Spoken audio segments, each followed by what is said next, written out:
जेणे उभारीला कर करुणी कहर तू पाताळी घातला.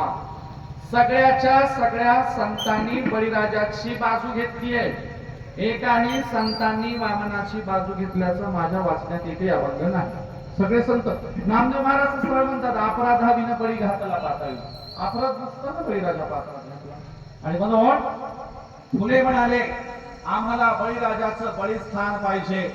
बाबासाहेब म्हणाले आम्हाला प्रबुद्ध भारत पाहिजे.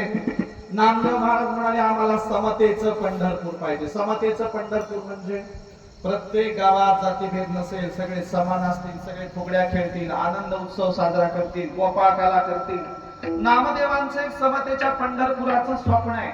हे समतेचं पंढरपूर गावोगाव नामदेवांना उभं करायचं होतं, तुकोबरायांना उभं करायचं होतं. आणि या समतेच्या पंढरपुरात सगळे समान असणार होते, सगळे एका ताटात काळा खाणार होते. म्हणून नामदेवांचं समतेचं पंढरपूर आपण आज बघणार आहोत. बाबासाहेबांचा प्रबुद्ध भारत आपण आता बघणार आहोत. ज्योतिराव फुलेंचा बळीस्थान आपण बघणार आहोत. म्हणून मी तुम्हाला सांगितलं हे झाले आमचे अब्राह्मणी धर्म, भारतीय धर्म. दुसरा एक धर्म आहे ज्याच्यात जातीभेद आहे, अस्पृश्यता आहे, विषमता आहे, गैरबराबरी आहे. त्याला वर्णाश्रम धर्म म्हटला जातो. वर्णाश्रम धर्म, वैदिक धर्म.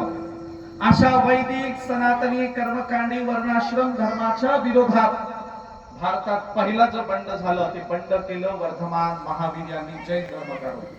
पहिली भारतातली धर्माची स्थापना वर्धमान महावीरांनी जैन धर्म काढून केली. कुणाच्या विरोधात? तुमचं तुम्हाला लखला, तुमच्या वैदिकांचा, सनातन्यांचा, कर्मकांड्यांचा, वर्णाश्रम धर्मियांचा धर्म लखला. अरे तुम्ही यज्ञात गाई कापून खाता, ते काढा वेद. त्या वेदात काय गाईचा कोणता भाग कोणी खावा आजही तुम्हाला वाचता येईल बघा. ऋत्विजाने पुढचा भाग खायचा, मंत्र म्हणणाऱ्यांनी मधला खायचा, लांबून नुसतं स्वाहा म्हणणाऱ्यांनी शेपटीचा भाग खायचा. काही जण 8 खुराची गाय खायची. 8 खुराची म्हणजे गरोदर गाय. गरोदर गाय कापून खावी याबद्दल लिहिलेला आहे. आणि दोष कोणाला देते? मुसलमानांच्या नावाने कोंबलते. आणि म्हणून अगोदर